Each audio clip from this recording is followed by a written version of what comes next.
Information technology university से मैं दावत देता हूँ नवीद अहमद को, जिनकी उर्दू मज़ाहिया तकरीर का मौजू है सुना है उसका मनी लॉन्ड्रिंग का धंधा है। ख़वातीनो हज़रात, सबसे पहले तो मैं सलाम पेश करना चाहूँगा GCU डिबेटिंग सोसाइटी को, क्योंकि इन्होंने पाकिस्तान डिबेटिंग सर्किट को हमेशा बेहतरीन स्पीकर्स दिए हैं।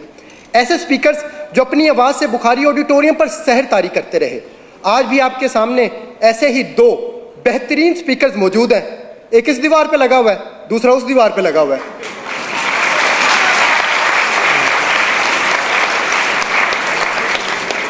सदर आला वकार, पाकिस्तान में तो हर सियासतदान का मनी लॉन्ड्रिंग का धंधा है, इसलिए मेरी ख्वाहिश थी कि मैं सियासतदान बनूं ताकि इस मनी लॉन्ड्रिंग को ख़त्म कर सकूं। इसलिए मैंने सियासत के मैदान में कदम रखा, फिसल गया। मैंने फिर सियासत के मैदान में कदम रखा, फिसल गया। फिर मुझे एक बाबा जी ने कहा कि सियासत के मैदान में सिर्फ वो नहीं फिसलता जिसने बूट पहने हुए हो।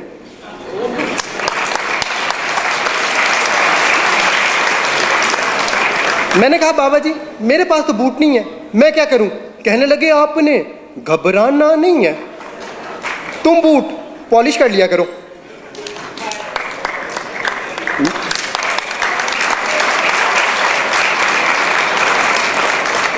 मैंने कहा बाबा जी उससे क्या होगा? कहने लगे बेटा उससे मुल्क में तब्दीली आ जाएगी। मैंने कहा बाबा जी क्या मतलब, वजाहत करें। कहने लगे बेटा वजाहत मैं कर दूंगा मगर तुम डिस्क्वालीफाई हो जाओगे, और हो सकता है डिस्क्वालीफाई होने के बाद लापता भी हो जाओ, क्योंकि वो नंबर 1 है। सदर आला वकार, कुछ ऐसा ही हुआ। कुछ दिनों बाद मैं लापता हो गया और उन्होंने मुझ पर मनी लॉन्ड्रिंग का इल्ज़ाम लगाकर जेल भेज दिया। जेल में मेरी मुलाकात एक निहायत शरीफ इंसान से हुई।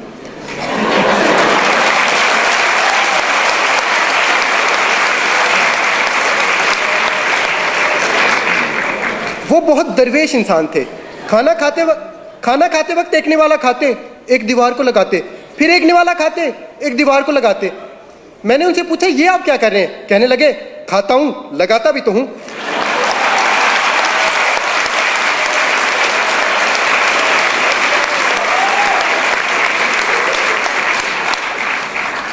मैंने कहा बाबूजी सुना है आपका मनी लॉन्ड्रिंग का धंधा है, क्या आप इसी वजह से जेल में आए?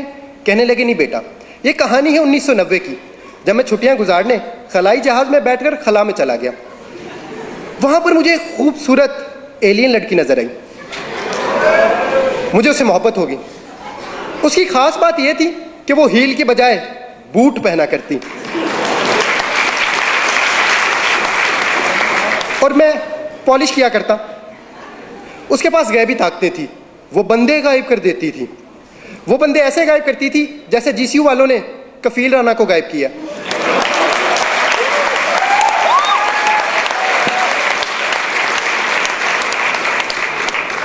फिर मेरी सालगिरह आई और सालगिरह पे उसने मुझे कुर्सी दी। 2.5 साल तक मैं कुर्सी के साथ खेलता रहा, फिर उसने कुर्सी वापस ले ली। प्यार मोहब्बत का ये सिलसिला ऐसे ही चलता रहा कि 1999 आ गया। इस मरतबा उसकी सालगिरह आई और तोहफे में मैंने उसे बिल्ला दिया जो डरता वरता किसी से नहीं था। फिर मैंने उसे कहा चलो आओ कोई धंधा शुरू करते हैं। कहने लगी पहले मेरे एक सवाल का जवाब दो, अगर एक लड़की गाड़ी में बैठी हो तो उसे क्या कहेंगे? मैंने कहा गर्ल कार। कहने लगी नहीं कार गर्ल। मैं कहनी गर्ल कार। फिर इसी कारगिल के इशू पे हमारी लड़ाई होगी।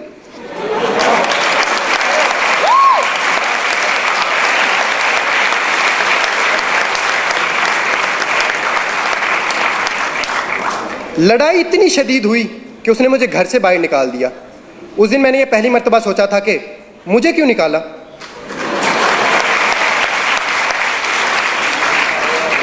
फिर वो 5 साल तक शुजात के साथ साइकिल चलाती रही।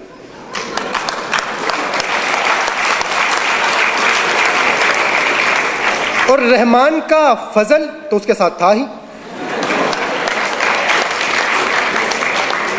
और दूसरी तरफ मुझे एक अरबी शेख मिल गया जो मुझे अपने साथ अल्लाह की सरजमीन पर ले गया। फिर वहाँ जाके मुझे इस बात का अंदाज़ा हुआ कि शेखों की 2 इकसाम है और इनमें से सबसे अच्छी है मिल्क शेक। फिर वहाँ पर मैंने खजूर की रेडी लगाई जिस पर सुबह में शाम को मेरा बेटा बैठा करता और खजूर के कारोबार में हमें दिन दुगनी और रात चुगनी चुगनी चुगनी तरक्की हुई। फिर मैंने मनी लॉन्ड्रिंग का धंधा भी शुरू कर दिया। खजूर का कारोबार इतना बढ़ा कि खजूर को जखीरा करने के लिए हमें लंदन में फ्लैट खरीदना पड़े। कतर का शहजादा तो खत लिखकर खजूर मंगाया करता। माइक्रोसॉफ्ट ने भी हमसे कई मुआहदे किए कैलिबरी में। फिर मैं सारा धंधा छोड़कर घर वापस आ गया क्योंकि अब वो रहीम और मेरी तरह शरीफ हो चुकी थी। फिर मैं उसे मिलने गया और मैंने उसे कहा, थैंक यू रहीम शरीफ।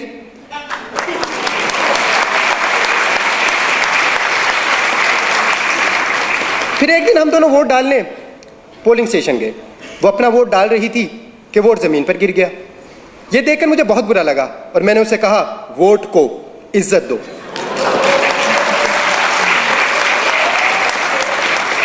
इस बात पर उसे गुस्सा आ गया और उसने मुझे कमर तोड़ जवाब दिया। मैंने उसे कहा, फिर उसने मुझ पर मनी लॉन्ड्रिंग का इल्जाम लगा दिया और उसे मेरी मोहब्बत को ठुकरा कर किसी और के पास चली गई।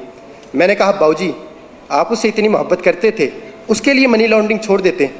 कहने लगे, कैसे मनी लॉन्ड्रिंग छोड़ देता? फिर मेरे बच्चों का क्या बनता? क्योंकि उनकी लंदन में तो क्या, पाकिस्तान में भी कोई जायदाद नहीं है।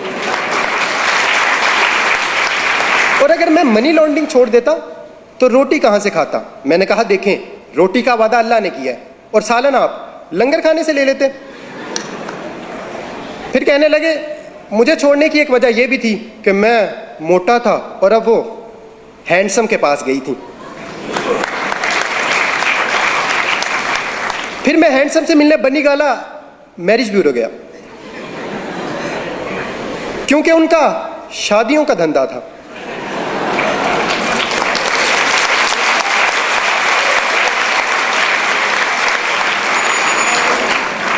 मैंने उनसे पूछा कि एलियन लड़की को आपसे मोहब्बत कैसे हुई? कहने लगे, ये मई के महीने की बात है जब मैं तकरीर करते हुए स्टेज से गिरा।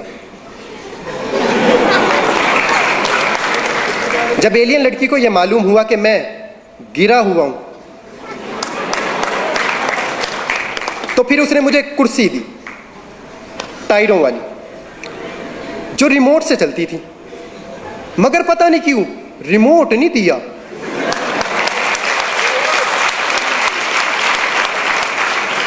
फिर वो 1 साल तक कुर्सी चलाती रही कि रिमोट की बैटरी खत्म हो गई। उसने चार्ज करना चाहा, प्लग दूर था, इसलिए फिर मैंने उसे एक्सटेंशन दी।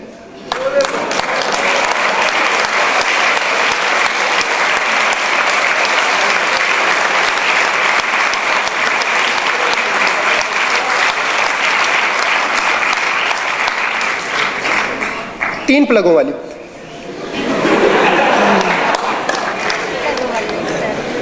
क्योंकि उसकी उम्मीद नाज का हमसे ये मान था कि आप सर्विस बढ़ा दीजिए। सर्विस बढ़ा दी गई।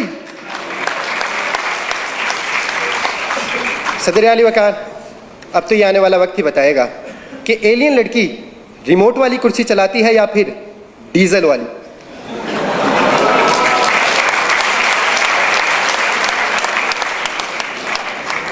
मगर मैं इस तमाम कहानी के बाद अब सियासतदान नहीं बनना चाहता, क्योंकि हमारे हुक्मरानी सियासतदानों की नहीं बल्कि एलियन लड़की की है। वो जब चाहे जिस पे चाहे मनी लॉन्ड्रिंग का इल्ज़ाम लगाकर उसे कहानी से बाहर कर दे। और अगर हमें ये मनी लॉन्ड्रिंग ख़त्म करना है तो हमें अपना जमहूरी निज़ाम बेहतर बनाना होगा, क्योंकि इस निज़ाम से हमें अक्सर बेवकूफ़ सदर मिलता है। अगर आपको मेरी बात पर यकीन नहीं तो मिसाल आपके सामने है।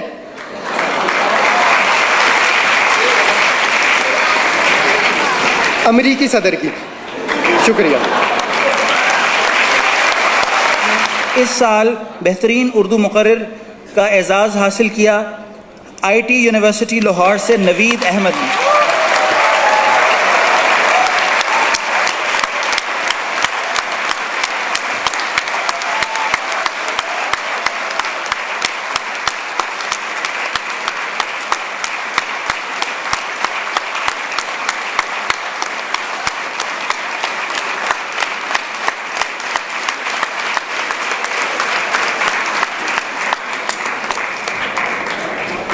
उनतालीसवें कुल पाकिस्तान अल्लामा Mohammad Iqbal bilingual declamation contest की टीम ट्रॉफ़ी हासिल की इस दफ़ा इंफॉर्मेशन टेक्नोलॉजी यूनिवर्सिटी लाहौर